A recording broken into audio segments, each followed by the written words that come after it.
Hello, everyone, and welcome back. It is From the Stands 2024 season. It is week 2, is my first week here, though. The boys covered for me last week as I was on vacation. Of course, we have Andy Hopper and Mr. Tom Scavetto with us as always. Andy, Tom, thank you very much for covering for me last week. Andy, how you doing this week?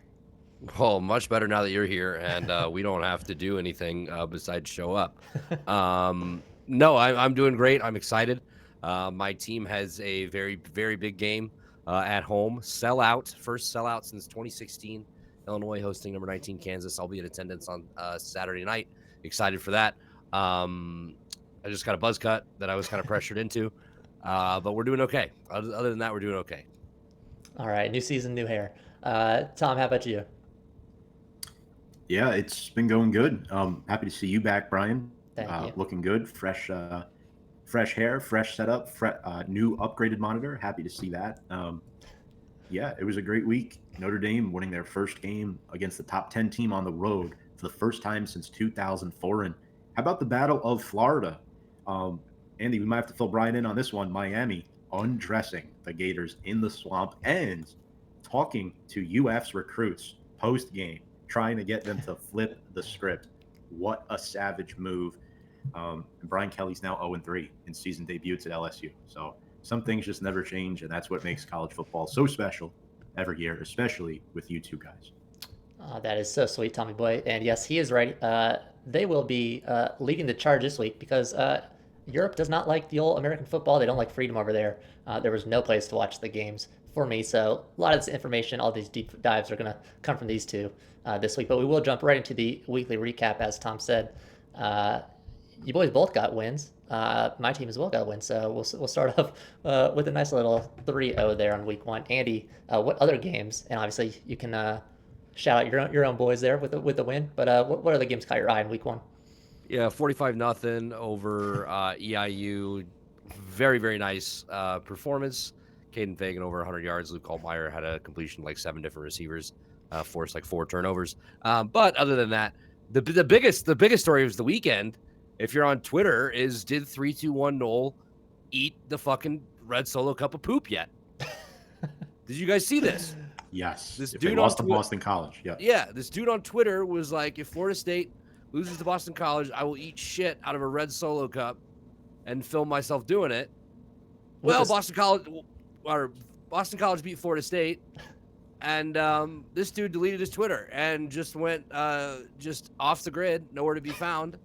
And the world is dying to know if 3-2-1 Knoll has eaten the poop yet or not, and I demand that he does. You can't throw shit out like that, literally, and not follow through on it, okay? And by the way, Boston College fucking dominating Florida State. Florida State, top 10 ranked team at the beginning of the year now, 0-2 after week 1 because they did play that week 0 game in Ireland. So losses to Georgia Tech and now Boston College. Boston College had like 274 yards on the ground.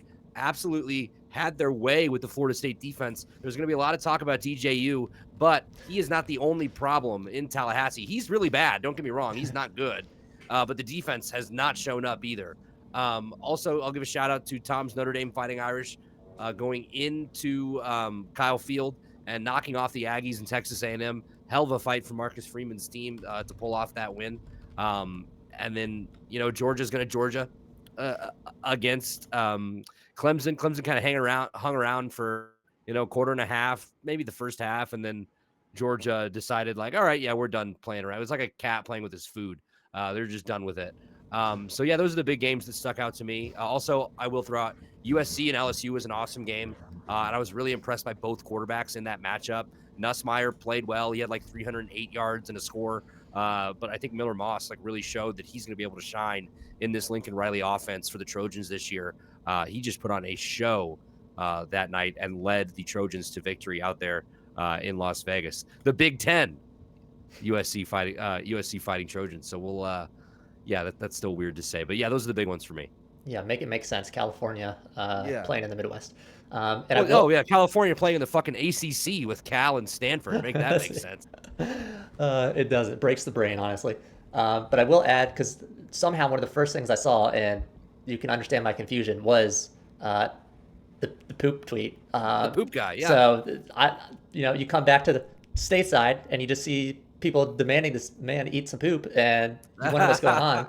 Um, but yeah, that was a pretty amusing one. He did say he was going to eat it with a spoon, though, I guess, which makes it a little bit Yeah. classier, maybe. I don't know. But yeah, that was a ridiculous one. Tom, what You about stand you? for something or you stand for nothing, boys. Oh yeah. Hey, Stanford covered, by the way. That to Andy's point, quickly, Bill O'Brien and Thomas Castellano should be a very interesting combination this year at BC.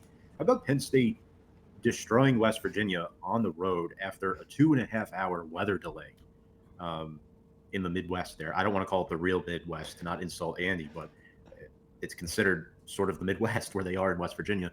Um, Drew Aller didn't need to throw the ball much. Nick Singleton looked really good. And Andy, I know you and I kind of really put the hammer down on Aller last year, but you know what? He looked respectable in this game. He threw 3 touchdown passes against the West Virginia defense. Interested to see how that translate. And Iowa scored 40 points. Iowa, Cade McNamara, 3 touchdown passes. I mean, again, it was Illinois State. Sorry, Andy, again. Yeah, don't But you but watch your still, tone. that's strike Uh, two of the night right there. it took Iowa a minute to get going in that game too. The Redbirds were hanging tough, had a couple untimely turnovers when they were driving down the field, and then yeah, from halftime, it just was not even close. The Hawkeyes absolutely poured it on.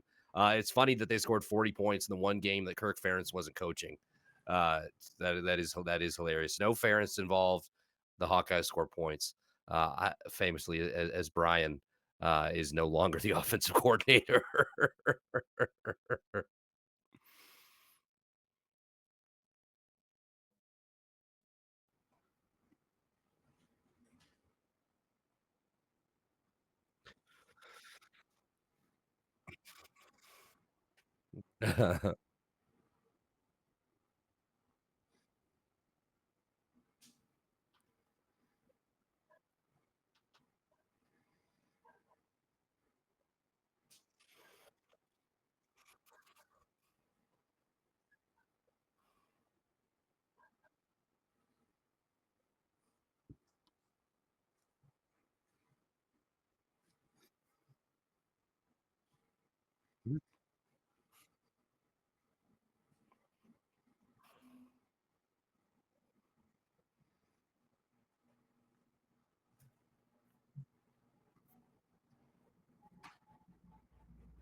I mean, man, if they love their school that much and they want to spend it that way, more power to them. I mean, we saw Phil Knight this offseason go viral saying his, um, Oregon's NIL fund is an open checkbook. There is no limit to it.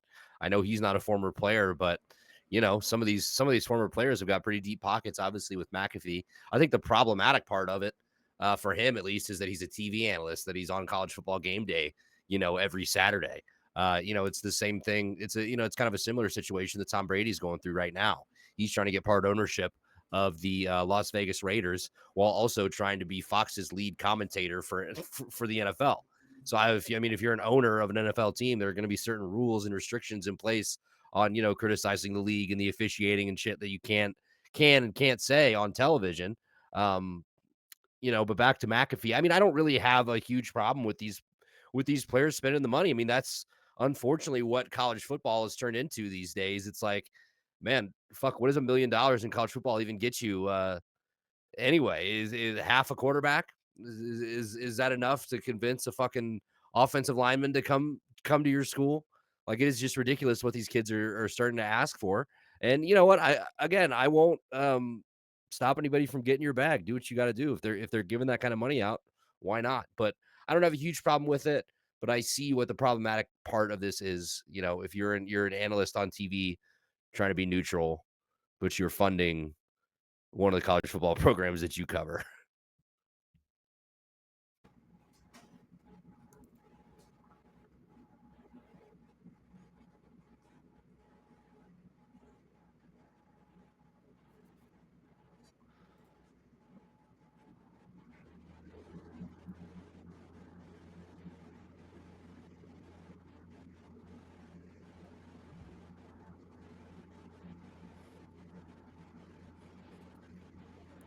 Right.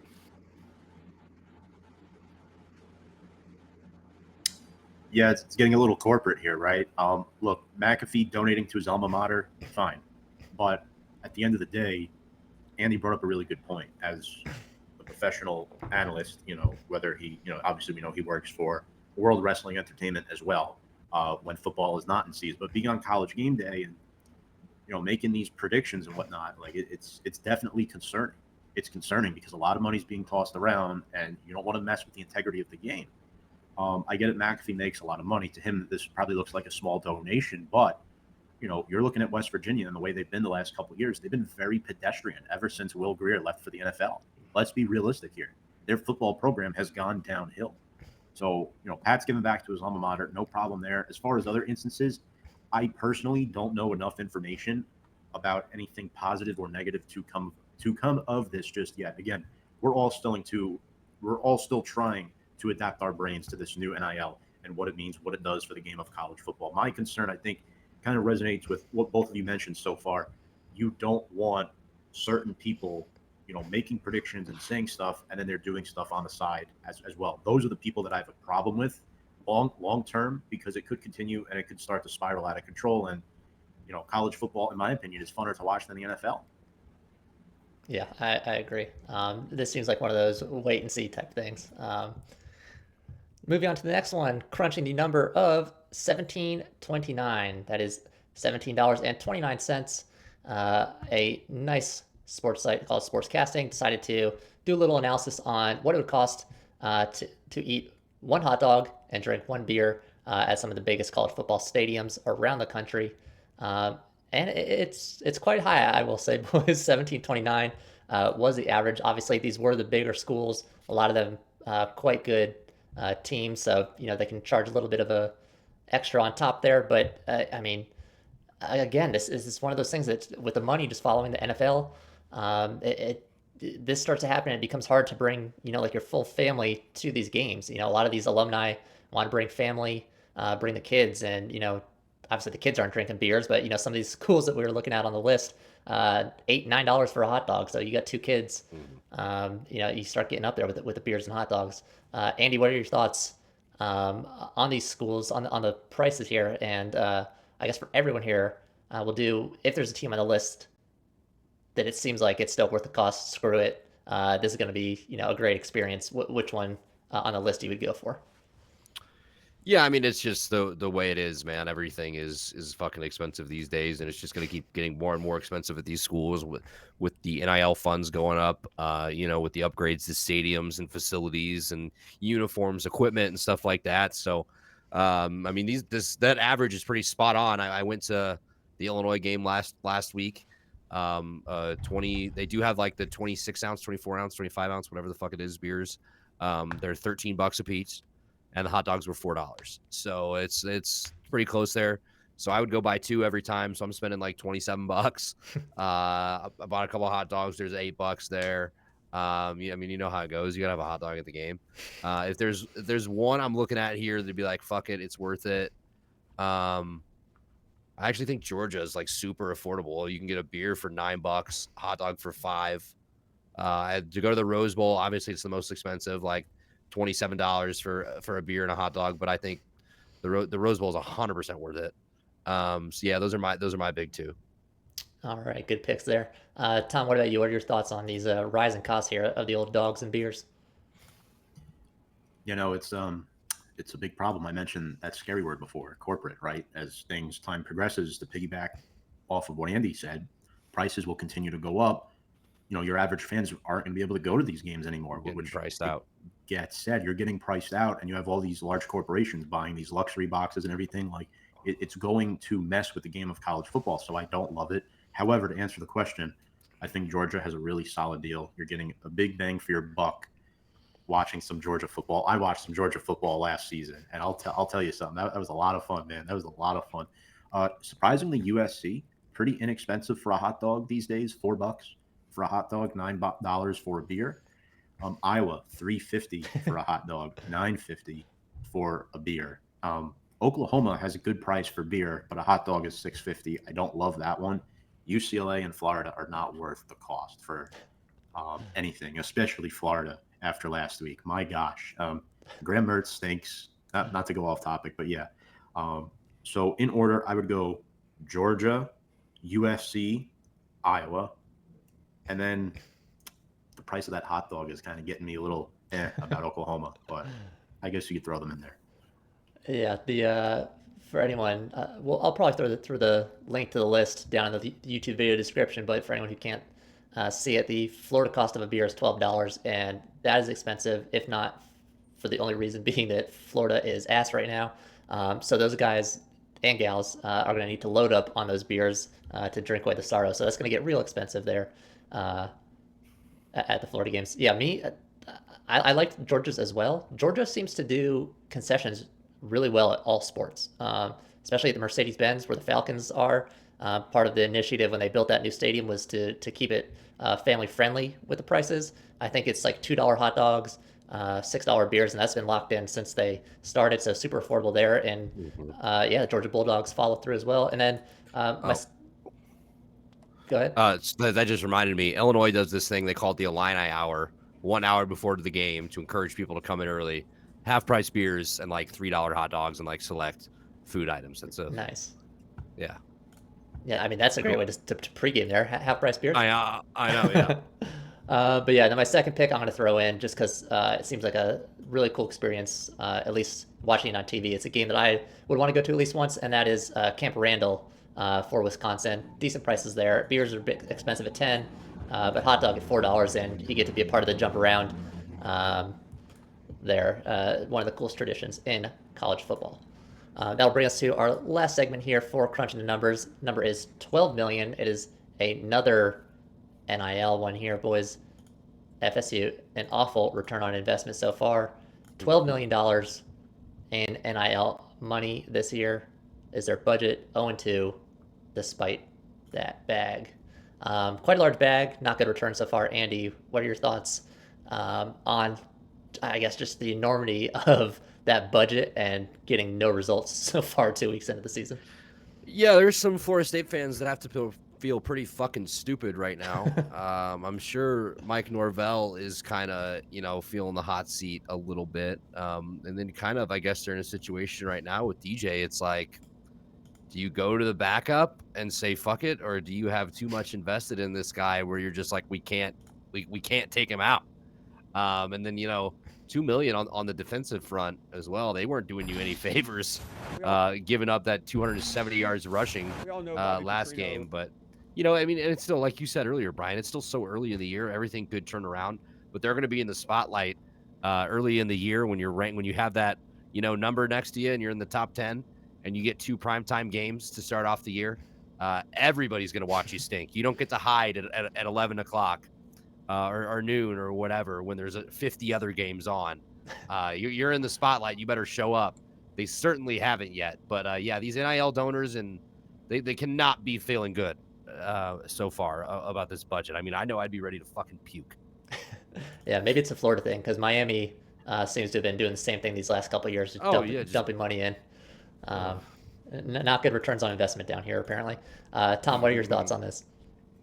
The difference is Miami actually got a good quarterback, right? Cam Ward. Florida State got DJ Ukulele, who's been mentioned on the show for the past 3-4 years now. He just refuses to graduate. Um, Look, don't get me wrong. They lost 10 guys to the draft. So what do you have to do? You have to get that budget up from NIL and tap guys in the transfer portal. They got 17 transfers. I mean, you look at what they have, right? Patrick Payton, Slackman, Farmer on that defensive front, and they're not stopping the run. I mean, the Georgia Tech loss was one thing. I think Haynes King is actually a pretty decent quarterback, but you lost to Boston College as well. Waste of money, especially on the most important position on their team. Like, guys, we're 2 weeks in. Yes, it's early in the season, but they've already fallen out of the rankings and they've taken back seats to teams like Georgia Tech and Miami, teams that they should both be better than. And that's because there's probably a coaching problem. I hate to say it, but ever since last year, they whined and complained about getting in the college football playoff. There was no way they were beating Georgia. I think Georgia broke Florida State. Sorry to say, but yeah, they're going to have to do the same thing again next year because it's not like Ukulele is going to be there in 2025. So it's a problem, and you have to look from the top down, and it starts with Coach Mike Norvell. Yeah, for me, honestly, the number it's a lot of money, but it seems a little low based on what some of these coaches and everyone have been parroting on these, TV programs with the analysts. I thought, surely a team as big and historic as FSU would be in like the 20-30 million dollar range, but still, Right. yeah, it's a lot of money. And, we've been saying it the last few years that they're dumping or planning to dump before NIL started, and then now, dumping money kind of just all willy nilly. And again, I think it will tone down a bit, but man, I can't imagine being, one of these NIL boosters and, writing a check for $1 million, $500,000, and then just losing your first two games to teams that you should have won by maybe like 20, 30, 40 points. So Sure. I'm sure they're very disappointed so far. Maybe it'll turn around. But man, they lose one more game. I feel like even with the 18 playoff, you can't get in. So we will see what happens. That'll move us into our next segment. It is, of course, Parlay Party. We're bringing it back. Andy, we'll start with you again. Throwing your picks up here on the board. Obviously, the rules following, for now at least, we might change these up. Got to pick at least 4 legs and got to hit at least plus 1,000. Andy, run us through your parlay here. So I'm going to go with Texas minus 9.5. I adjusted that spread. It's as of right now, it's 7.5. They're playing Michigan. They have to go to the Big House. I know it's a hostile environment, but I'm just not a huge believer in the Wolverines this year, and I do think that highly of Texas. I like them to win this game by 10 plus easily. Tennessee at NC State. I'm going over 61.5 points. I toyed with Tennessee minus 9.5 here, but I decided to go with the over. So hopefully that doesn't let me down. And then I'm going Ohio State first half spread. So first half minus 21.5. Western Michigan at Ohio State. I know Western Michigan hung around with Wisconsin this past week, but I do not foresee that happening with a team of the caliber of Ohio State. So I am taking them to be up by more than 3 scores at the half. And then I'm going Syracuse money line at home against Georgia Tech. Georgia Tech is ranked 23 in the country now after that win over Florida State. I'm going to go a little hangover, a little upset for Syracuse. So you put all those together, plus 1386, $10 to win, 138.66. That is my first parlay of the year for our parlay party. We got to hit one. We got to at least hit one this year, boys. I hope so. Tom's gonna hold it over our heads if he's the only one to win again this season. But I will say, in our group chat, you boys were winning money all weekend. So maybe yes. Maybe this is a new season. I'm terrified it's all downhill from here. Hopefully not. Hopefully not. Tom, all right, give us your picks here. So, yeah, I think you guys are going to like this one. I went the riskier route in the Tennessee game, minus 9.5. When in doubt, you take the SEC, and I like this here. Grayson McCall's first start with the Wolfpack might be a little overwhelming. He did play well last week for NC State, but Tennessee provides a much taller task. I think defensively they're a little bit more stout. James Pierce Jr. is a guy who's very elite and might get in the face of Grayson McCall. So I don't think Tennessee has given up many points, hence why I think they win by 10 plus on the road, despite NC State being ranked. Maryland -9.5. Michigan State the last couple of years has been an awful football program. I measured this two ways. Maryland looked really good last week against UConn. I know UConn is UConn. They're one of the worst teams in the nation in Division One. But Maryland, I mean, their defense is locked down. Their running game is solid. I like what they got going there. Illinois +7.5 against Kansas. I won't reveal my pick for this game yet, but you boys know that Illinois is home. It's going to be rocking. Jalen Daniels going down. It's going to be a fun game, and I don't think it's going to be more than a one-possession game. So I like Illinois +7.5, especially, Seth Coleman off the edge for them too. Pat Bryant. I really like what they got going with that team. Fagan as well in the backfield. They can move the football. Luke Altmaier looked much more confident last week than he did all of last season, in my opinion. Arkansas State +8.5 at Oklahoma State. I think it's too many points. I know Arkansas State is unranked, but if you look over the last 8 games where Arkansas is the underdog, they've covered. They've covered 6 out of those last 8 times, so I'll take that 75% odds in my favor to bet Arkansas +8.5. Lastly, Iowa -1.5. I was thinking -2.5, but in case something funny happens here, I feel a little bit more comfortable with 2 points instead of 3, so I sold points on that one. $10 for 174 and a penny. And a penny. It's important. It is. And I will throw mine up here really quickly. I have Texas -7. Andy, spot on. Don't trust Michigan this year. They still haven't even offered interim head coach Teron Moore an actual contract. So I don't know where his head is at right now. They've lost a bunch of talent. Texas, really good. I think Ewers is going to be really settled in this season with these 2 seasons under his belt. Now, Georgia Tech money line, that's -142. They're running pretty good this year. Haynes King doing really well. This new offense is, looking. It's a good look on them. I think this is probably the sketchiest one on here, but I needed to get over that plus 1,000 hurdle. Tom, you like this one? Notre Dame. I did alternate line them at -19.5. Just want to keep it safe. So that comes in at -298. Because I think honestly they could dominate this game and just take it really slow with a second line. And I hate when that happens. The points stop coming and the game slows down, and you can never trust it. Utah -12.5. Also an alternate spread. That is against Baylor. Cam Rising back. He's going to be a phenomenal watch this year yet again, if he can stay healthy. That is -149. And then also, Tom, I have Iowa on here, but I went money line. It's at -142, and I did it for the same reason. I feel like something weird could happen. So even at -3, I also consider doing like a -2.5, but money line for safety here. $10 to win 122.70. That is my parlay. Good luck to all of us this season as we lock these in to the betting gods. Hopefully we can get a few wins this season. But that'll bring us into our last segment. Of course, it is Shots and Chasers. This is your roadmap to College Game Day, the games that you should be watching this weekend. Starting off, biggest game of the weekend, in my opinion. Andy might argue otherwise as he has a ranked matchup with Kansas. But we have Michigan versus Texas, number 3 versus number 10. Andy, start with you. Who do you like in this game? Yeah, I think Texas marches into Ann Arbor and comes out with the victory. I said it earlier. I like them to win by 10 plus. Listen, I just was not impressed by Michigan's performance in week 1. Davis Webb, I guess, beat out Orgy for the starting quarterback position. Look, he only put up 118 yards.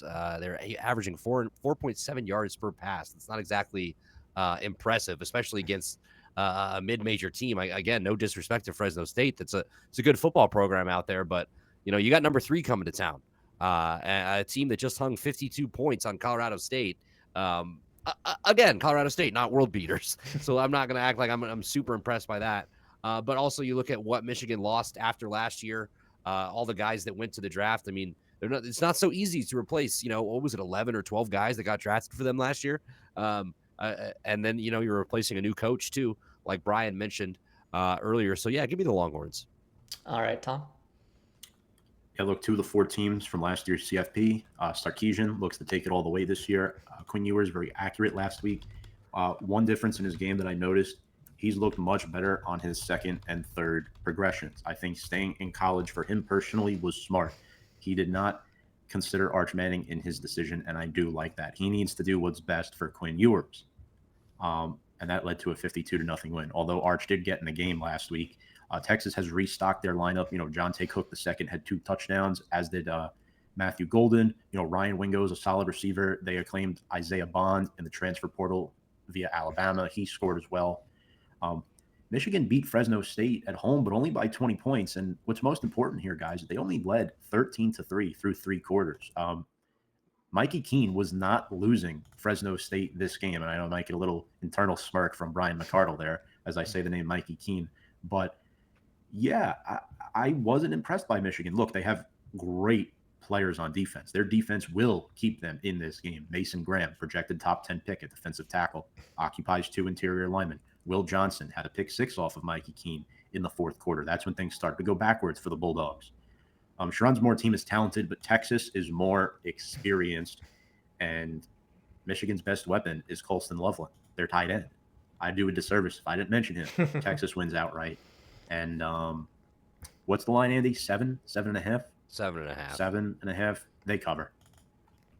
All right, I'm gonna have to inquire because I haven't watched you guys' week 1 episode yet because I had my flight canceled. But Andy, you got to keep Tom honest here. Did he bring up tight ends in week 1? I actually think I brought up a tight end first before he Ooh, did. But, interesting. I also brought up your ratio. Oh, okay. We had to bring up the TD to interception ratio, and a couple other things. Yeah, check it out. All right, yeah, rolling out the classics. But yeah, for me, again, not going to be super intuitive takes here, running on absolute fumes. But this is going to be a super interesting matchup. Obviously, 2 playoff teams from last season, and it's only the 2nd time these 2 teams have met, which to me is super interesting. That's you got 2 very big programs that you would think at least in super good bowl games would have met up a few times, but no, only the 2005 Rose Bowl. Someone correct me if I'm wrong, but that's what I could find here. But yeah, Texas, the biggest note that I could find was that they've returned 4 of their starting offensive linemen. That is probably the most prominent note to move forward as a team when your QB is finally getting settled in. Yours was young, looked like a little bit of rough clay Johnny Manziel style, but I think he's going to command this offense, and especially if they give him time. And you return 4 starters on your O line, and I think good things are in their future. And then the only one that's new, right tackle Cameron Williams, SEC co-offensive lineman of the week in week 1. So there you go, a pretty stout line there for Texas. Opposite side of the ball, Michigan's D line does have All-American Mason Graham. He notched 4 tackles in week 1, and Josiah Stewart, who had 5 tackles and 2 sacks in week 1. So obviously no slouches there on Michigan. Obviously they do get the big boys on the lines. They got the talent, but yeah, I'm super impressed that they could keep all those linemen, not lose any NIL money bags from other teams, and of course yours. He seems to play the best in big games. This is a really big game, so we'll see what happens here. But I think he just lives for this type of game from what we've seen in the past, especially that Alabama game from 2 years ago. So yeah, really interesting one. I'm going to go with Texas, though, as I also do not trust Michigan. Moving into the chaser for noon, we have Oklahoma State versus Arkansas. Andy, I'll start with you again on this one. Who do you like here? Yeah, I think this is a really interesting matchup, fellas. So last week we saw Arkansas put up 70 points and have 687 yards of offense. Taylon Green under center for the Razorbacks. Then you go over to the Oklahoma State side of the ball. They had South Dakota State. They ended up covering. I had them. Thank you. Ollie Gordon, 3 rushing touchdowns for the Cowboys. So that's the big thing. Can Arkansas slow down Gordon and this rushing attack for Oklahoma State? Also, they have Alan Bowman, who's like 80 years old. Geriatric in college football. But I think Oklahoma State at home, I think they take care of business. But I'm going to follow Tom and his parlay. I think Arkansas covers the number. Oklahoma State wins the game. All right, Tom. Yeah, look, Taylon Green looked pretty good last week. He had 4 total touchdowns, 2 passing, 2 rushing. Jaquindon Jackson as well. I mean, Arkansas just got everything they wanted running the football. The Hogs also had 4 sacks last week. And Oklahoma State didn't look that impressive in their win over South Dakota State. I know they're one of the better FCS teams, but Alan Bowman, he's been around for a while, and the numbers, they're consistent, but nothing is like earth-shattering good. It's gotten to a point where the offense relies heavily on Ollie Gordon the second. I think they could game plan around that, Arkansas, that is. And let's mention this too. The Cowboys nearly gave up 400 yards defensively to South Dakota State. Give me the Hogs in an upset. All right. Yeah, for me, player of the game is obviously going to be Ollie Gordon the second. Your Doak Walker award winner from last season. Um, first team All American. He's just an incredible talent. He went for 104 yards in week one. That was on 27 carries, so it's not insanely impressive numbers, but I think he's going to be the best athlete on the field. Um, Arkansas, it's hard to judge how their defense is going to be able to react to him. Again, Sam Pittman, um, at least for myself, I think early on, most of us were at least on his side with his ability to command both the offensive and defensive line for that Arkansas team, and then they just kind of fell apart over the last season and a half. And I think as a team, they kind of got a little bit more leeway from everyone because KJ Jefferson was just so incredible as a dual threat quarterback. But yeah, this is, I don't want to say do or die moment for Sam Pittman, but he's got to be on the hot seat this year. So, the defense allowed only 7 yards rushing week one. It was Arkansas Pine Bluff, so no one's super tough. But yeah, they're going to need to stop Ollie Gordon or they could just get absolutely decimated here. And then just quick note about Taylor Green, obviously the transfer from Boise State. He went for 2 touchdowns and ran for 2. So a bit of a KJ Jefferson replacement here. Got the dual threat. I think he's also like 6'6". So Yeah, he's huge. yeah, we know what kind of QB Sam Pittman likes to bring in. Just He's got a type. yeah, absolute monsters who can book it. He went for 88 yards on 6 carries in the opener. So dangerous weapons on both sides here, but I'm going to stick with Oklahoma State. I just right now I don't trust Sam Pittman, which is ironic with that O line and defensive line because he's a lineman guy. But yeah, I'm going to go Oklahoma State here. Moving into the midday slate here, we have Iowa versus Iowa State. It is El Astico in week 2. This game's either going to be incredible or it's going to be an absolute disaster. Either way, you got to have your eyes on this one always because it is entertaining one way or the other. Andy, start with you on this one. Who do you like to win this one? Yeah, this is going to be a super interesting game. Obviously, we talked about the Hawkeyes a little bit earlier with that 40-0 win over the Redbirds. It's very sad Rollbirds at the moment. And then, Iowa State week 1, they picked up I believe it was a 21-3 victory over North Dakota. Last time these two teams played last year, Iowa taking the victory in Ames. The Cyclones won in 2022 in Kinnick Stadium. I'm still not super convinced that Iowa's offense is going to be awesome. Their defense is good. Obviously, it always is. I will give them the slight edge because it is going to be a home game for them. So I will take the Hawkeyes to win in a close one. All right, Tom. Look, Cade McNamara needs to play like he did last week. Caleb Johnson doing a nice job in the backfield along with Kamari Moulton. Luke Lachey is a really nice guy, by the way. Got the chance to talk to him earlier this week. Epic mustache. Probably better than mine, like times 10. So basically, the Iowa tight ends are all growing out mustaches this year, which I think is pretty awesome. You guys know I love tight ends. It's my favorite position in the game of football, and they all look phenomenal. Let's also talk about Reese van der Zee, who was impressive last week with 5 receptions. Really good separation receiver. Gets past the first development on his route quickly. Aaron Graves had the 3 sacks. Their offense did only score 6 points in the first half, but talking about Iowa scoring 40 points in a game is like waiting for chalk to dry. It's definitely going to be an interesting week 2 for them because Iowa State coming off a win 2. Rocco Becht looks solid. They have the better receiving core here with Jalen Noel and Jaden Higgins. Noel went up for over 100 yards, but this is one important factor to note here. The Cyclones must establish the run in order to win. They only had 86 yards on the ground, less than 4 yards per carry against North Dakota last week. Iowa's defense much superior to that. Give me the Hawkeyes. Yeah, I'm not going to pretend to know much about this one in my time off. Obviously, watching Iowa and Iowa State was not high on my list of highlights when I returned this Tuesday. But yeah, the name that strikes me obviously is Caden McNamara, that Michigan, I guess we'll say outcast transfer. He would have been the number 2, so rightfully so. He was the one that had to leave, but he's as far as Iowa offenses go, he's a decent person to have there, I guess. In that role, he's done fairly well. I don't think we'll see a tremendous offense from Iowa ever. But it's adequate. And the most interesting thing probably here for Tom, week 1, 8 receptions went to wide receivers, but 9 to tight ends. 6 of those to Mr. Luke Lachey, who you just mentioned. So yeah, that's the classic Iowa offense football right there. Run it down the middle and dump it to your tight end as many times as you can. Usually when your QB gets under too much pressure. But yeah, Iowa's defense I expect to be just as good as it usually is. So we'll get probably a low-scoring game here. This is on a lot of our cards. I think they'll win and hopefully by 3. So we're all at least locked in on that one for our parlays.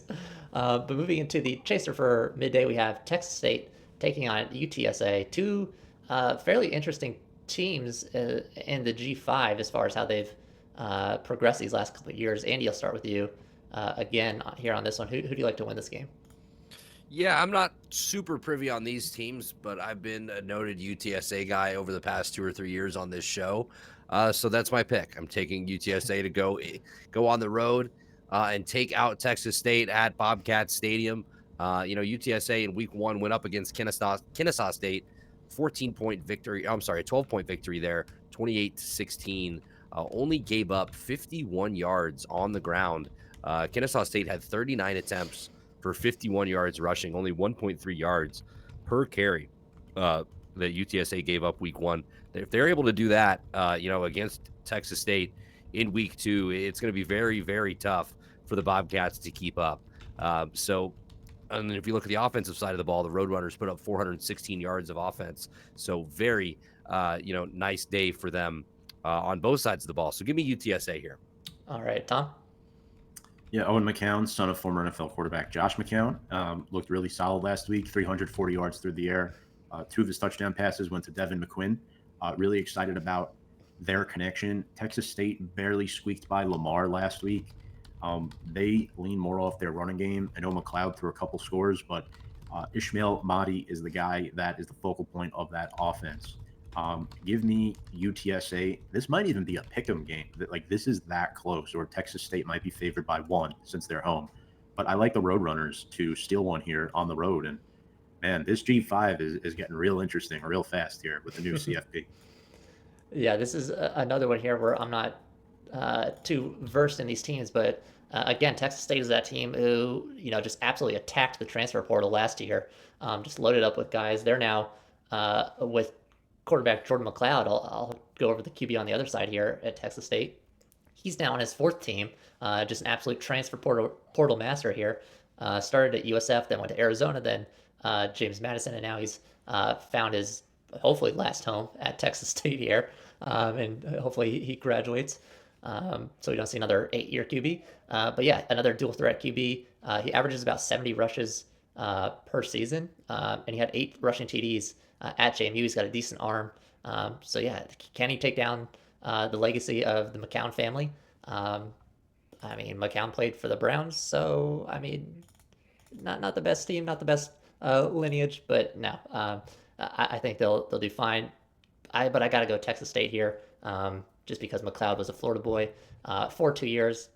Tough to go against the Roadrunners. I know we love them these past 2 seasons, but got to go a little bit different from the pack here with my picks.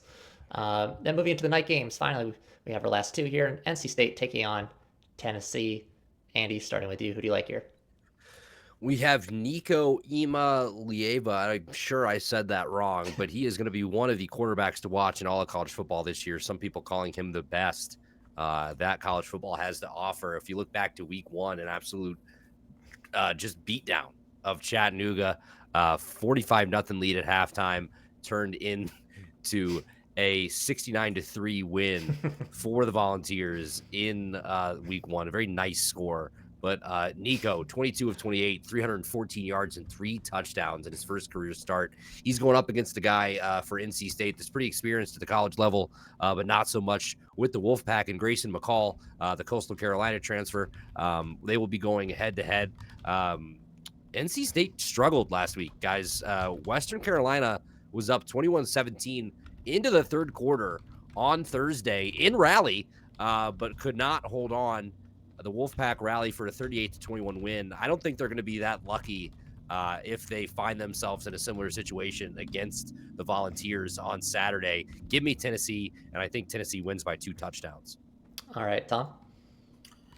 Yeah, I think Tennessee's the safest lock of the week here. Despite them being on the road going up against ranked opponent, they took care of business against Chattanooga. They had 718 yards of offense. Nico was really good under center. Dylan Sampson filling in nicely for Jalen Wright, who left for the NFL. Laval's had over 300 rushing yards, 5 touchdowns. And Deontay Thompson is that big vertical dude that can make catches. He's 6'5". So he's going to be very, very tough to guard. And, Andy mentioned NC State has some weapons too. I will note Jordan Waters on the ground looked really good for them. Kevin Concepcion had 3 touchdown receptions, and he's just a sophomore. He had 10 touchdowns as a true freshman last year in the ACC. That's unheard of, guys. But to Andy's previous point, the Wolfpack, they were down last week, and the big reason why, they couldn't stop the run. They were very suspect against the run. What did I just mention? Tennessee had over 300 rushing yards last week. Tennessee's going to run the football and control the game, and they're going to win by a couple scores. Yeah, I think I'm going to go Tennessee here as well. Another note on the rushing stats there, they couldn't get it going on defense, but they also couldn't get it going on offense. They had 2 4th and shorts that I'm seeing on the stat sheet that they got stuffed by an FCS team. You're playing the big boys here. This is a ranked Tennessee. You got to convert big plays like that if you want to win games like this. And if you're getting stuffed by FCS teams, that's not a great look going into a game like this. But yeah, I'm gonna leave it looked impressive. Part of that high speed, potent Josh Heupel offense. So obviously there's going to be a lot of offense, a lot of points. But he goes out there 314 passing yards in the first half, sets a school record. So this is going to be an exciting Tennessee team to watch. I know they're kind of one of the teams that people like to meme on a little bit because they never quite get over that hump into the elite category, into the playoffs. But yeah, this is going to be a scary offense here. I'm excited to watch it. As far as the Wolfpack go, a lot of mistakes in that game. Again, it's an FCS team, and you're trailing going into the final quarter, so that's kind of an issue here if you're NC State. But they did finally get it going, scored the last 21 points of the game, so a bit of a scare there for them. I don't know if they're going to be able to correct all those issues in 7 days' time, so I'm taking Tennessee here as well. Andy, it's on the board here. We got Illinois rounding us out here on our shots and chasers. It is Illinois taking on a ranked Kansas. Big game here for the Illini and Mr. Hopper over there. Andy, we'll start with you. Are your boys taking it home this weekend? We have a huge game in Champaign-Urbana this weekend, boys. It's buzzing around town. We have the first sellout at Memorial Stadium since 2016. Let's go. You have number 19 Kansas coming in. You need a big performance from Altmaier. He proved that he can play well at times throughout last year, that he can, get it done with his feet. He can get it done with his arm. He has a plethora of weapons this year. He's got Sakari Franklin. He has Malik Elzy. He has Pat Bryant. Not to mention Caden Fagan, Aiden Lawfrey in the backfield. So this Illini offense, I'm expecting big things out of them. It's still a little bit of a question mark in the secondary. You're getting Tyler Strain back this week to kind of help out with that. Matthew Bailey has looked awesome through week 1. So hoping for big things from him as well. But on the Kansas side of the ball, they're just so fast. They play fast-paced. Illinois is going to have to commit to stopping the run against the Jayhawks if they are going to want to slow them down and have a chance to win this game. I think Kansas is currently a 5.5-point favorite, 6.5-point favorite. So I'm going to take Illinois. Obviously, I'm going to be a homer. I'll be in attendance for this game, cheering my fucking nuts off. But yeah, let's go Illini. I'll take them to win the game at home. All right, Tom. Yeah, this is going to be a fun one. This is going to be a very, very fun game, and that line is down to 4.5. The line keeps coming down slowly but surely, Andy, for you. Jalen Daniels only threw the ball 15 times last week. That's probably not ideal for Kansas, despite the game script heavily working in their favor. Devin Neal, solid back, 100 yards, 2 scores. Luke Grimm has developed as a top 2 receiver on this team, had 100 yard game, but the offense looked sloppy. They turned it over twice, and I know Andy sort of mentioned he's picking Illinois because he's an Illinois fan, but I'm going to tell you this. I'm going to provide the facts that back up Andy's argument to picking Illinois. Kansas is a turnover team. They're not a football school historically. Luke Altmaier, I saw a different Luke Altmaier last week in the highlights that I saw from that game. 4 touchdowns on just 19 completions. That's pretty darn impressive. Illinois doesn't have one. They have 2 backs that can run the football and keep guys off balance on the second level defensively. Caden Fagan and Aiden Lawfrey. Those guys are really good. Pat Bryan as well had 2 scores. Illinois outrushed EIU 244-49. Their defense forced 4 turnovers last week. They're at home. It's a sellout. You know what? This is going to be similar to, I don't know, the Penn State game from a couple years back where we saw, 9 overtimes, Andy? Book it. I'm riding with you here. The Fighting Illini will fight to victory, improve to 2-0, and possibly sneak into the top 25 if they pull this off. I like it. I'm sure Andy likes to hear that. I love it. As well. Yeah, this is a super interesting one. I think it'd be a really good win on Illinois' resume here if they can pull it off, because I think with the way that this Kansas offense operates under Leopold, if they get a win, I think this is going to be a super high scoring one. Well, relatively, I guess, for the Big Ten. But I can see this being like a 30 something, 20 something game here. And Kansas' offense is so impressive that to stop them and get the win, we might see Illinois ranked here in the near future. But yeah, Jalen Daniels, he's going to be hard to stop here. Super impressive. Again, another one of those quarterbacks that's a dual threat here. But yeah, the most concerning thing for me is that the Illini have given up 24 or more points 9 times last season. Again, that's going to force them to have to score here if they want to win. But yeah, I agree with both of you guys. Luke Altmaier, super impressive. The note for last game was that he is the first Illinois QB to have back-to-back games of 3 or more passing touchdowns since Brandon Peters. So yeah, shout out. that you guys got a good one here. Yeah, I don't know too much about your defense this year. So I think it's going to be a dogfight. But I got to go with Illinois, right? We got to sweep the board with Illinois for Mr. Hopper's team here. Home game sold out. Hopper in attendance with those half-price beers pregame. But yeah, I'm going Illinois as well. That will wrap up our shots and chasers and wrap up our show. It is fantastic to be back, boys. Again, thank you for covering for week 1. I'm sure everyone that listened in enjoyed that episode and enjoyed not having to hear my voice for an hour straight in week 1. But no, it is obviously great to be back week 2. Everybody enjoy the games. Thank you to Mr. Andy Hopper. Thank you to Mr. Tom Scavetta. Their links will be down in the description as well. Check out their shows. Everyone enjoy the games, and we'll see you next week for week 3.